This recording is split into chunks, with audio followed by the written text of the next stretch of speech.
एक ऐसी पहेली जिसने दशकों तक दुनिया को उलझाए रखा।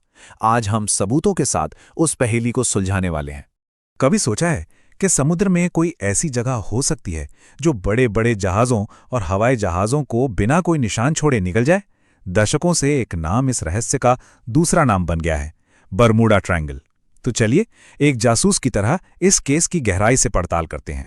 देखिए, इस केस की फाइल बहुत पुरानी है। इसकी शुरुआत 1498 में हुई, जब खुद कोलंबस ने यहाँ कुछ अजीबो-गरीब घटनाएं महसूस कीं।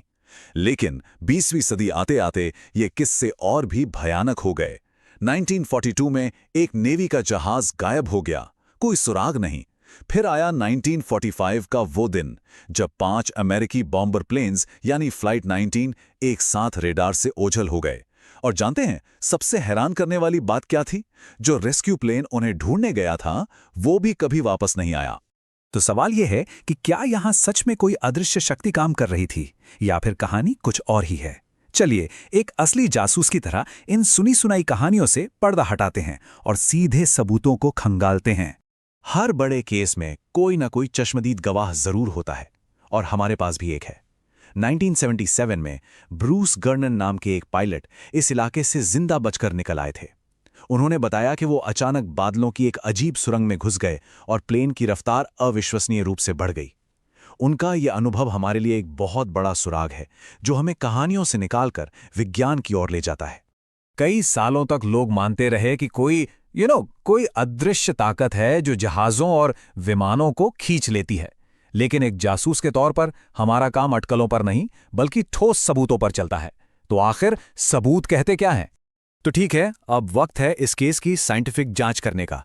यहां कोई जादू टोना नहीं है, बल्कि विज्ञान है।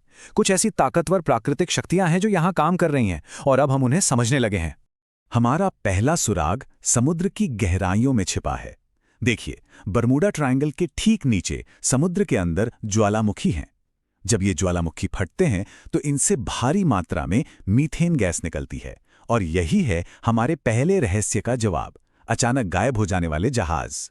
अब हो सकता है ये फिजिक्स थोड़ी मुश्किल लगे, पर इसे ऐसे समझिए, जैसे कोल्ड ड्रिंक की बोतल में गैस के बुलबुले होते हैं, वैसे ही मीथेन के ये बड़े बड़े बुलबुले समुद्र के पानी को एकदम झागदार और हल्का बना देते हैं। अब कोई भारी भरकम जहाज जो घने पानी पर तैरने के लिए बना है, वो इस हल्के झागदार पानी में अपनी तैरने की ताकत खो देता है, और बस सेकंडों में बिना कोई चेतावनी दिए सीधा नीचे चला जाता है। इसी वजह से लोगों को बचने का या मदद के लिए कॉल करने तक का मौका नहीं मिल पाता। जहाजों की पहेली तो सुलझ गई, पर विमानों का क्या? यहां आता है हमारा दूसरा सुराग, हेक्सागोनल क्लाउड्स यानी षटकोणीय बादल। ये कोई मामूली बादल नहीं है, ये बहुत विशाल होते हैं, कभी कभी तो 50 किलोमीटर तक चौड़े, और ये अपने अंदर से हवा के जोरदार झोंके नीचे फेंकते हैं, जिन्हें एयर बम भी कहते हैं। समझिए कि आसमान से गिरने वाला एक अदृश्य तूफान है। और ये तस्वीर साफ दिखाती है कि ये कितने खतरनाक हो सकते हैं। एक नॉर्मल बादल में हवा की धाराएं बिखरी हुई होती हैं, लेकिन एक हेक्सागोनल क्लाउड एक फोकस्ड एयर बम बनाता है, जिसमें हवा की रफ्तार 250 किलोमीटर प्रति घंटे तक पहुंच सकती है। अगर कोई भी हवाई जहाज इसमें फंस जाए तो वो या तो हवा में ही टूट सकता है, या सीधा समुद्र में जा गिरेना। तो अब हमारे हाथ में दो बड़े और ठोस सुराग हैं, पानी के नीचे से मीथेन के विस्फोट और आसमान में एयर बॉम्ब वाले बादल। चलिए अब इन सुरागों को पुरानी घटनाओं से जोड़कर देखते हैं और इस केस को हमेशा के लिए सुलझाते हैं। तो अब वक्त आ गया है इस केस फाइल को बंद करने का। जो जहाज डूब रहे थे, उन्हें समुद्र ने निगला नहीं, बल्कि मीथेन विस्फोट की वजह से उनका बैलेंस बिगड़ गया। जो प्लेन क्रैश हुए, वो किसी टाइम वॉर्प में नहीं खोए, बल्कि हेक्सागोनल बादलों के एयर बम का शिकार बने। और वो अजीब कंपस रीडिंग, वो भी इन्हीं खराब मौसम की वजह से इलेक्ट्रॉनिक सिस्टम में आई गड़बड़ी थी, कोई भूत प्रेत का चक्कर नहीं था। और यहां से ये केस और भी दिलचस्प हो जाता है। पता है क्या? बरमूडा ट्रायंगल अकेला नहीं है। जमीन और मौसम का ये खतरनाक कॉम्बिनेशन दुनिया में और भी जगहों पर मौजूद है। जापान के पास ड्रैगन ट्रायंगल है, जिसे एशिया का बरमूडा ट्रायंगल कहते हैं। वहां भी ऐसी घटनाएं होती हैं। भारत में अमाटा एयर स्ट्रिप है, जहां दूसरे विश्व युद्ध के दौरान पास के यूरेनियम खदानों से निकले रेडिएशन की वजह से प्लेन के इलेक्ट्रॉनिक्स फेल हो जाते थे। और एक जासूस के लिए सबसे दिलचस्प बात, ये तीनों जगहें दुनिया के नक्शे पर लगभग एक ही लैटिट्यूड मतलब अक्षांश रेखा पर हैं। है ना अजीब से लोग?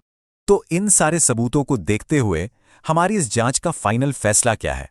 1 नंबर 10। जी हाँ, इतनी सारी कहानियों और मिथकों के बावजूद आज बर्मुडा ट्रायंगल दुनिया के 10 सबसे खतरनाक समुद्री रास्तों में भी नहीं गिना जाता। मतलब ये केस एक तरह से सॉल्व हो चुका है। तो सवाल उठता है कि यह अब इतना सेफ क्यों है? जवाब है टेक्नोलॉजी। क्योंकि अब हम इन खतरों को पहले से ही जानते और समझते हैं। आज हमारे पास एडवांस्ड सोनार और वेदर रडार हैं जो जहाज़ों और विमानों को इन प्राकृतिक खतरों से पहले ही आगाह कर देते हैं। हमने प्रकृति को बदला नहीं है, हमने बस उसे समझना और उसके हिसाब से चलना सीख लिया है।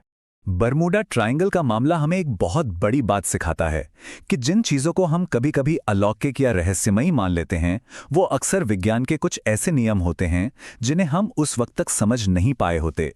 तो सोचने वाली बात यह है कि ऐसे और कितने महान रहस्य हैं जो बस सही सुरागों और सही वैज्ञानिक नजरिए का इंतजार कर रहे हैं।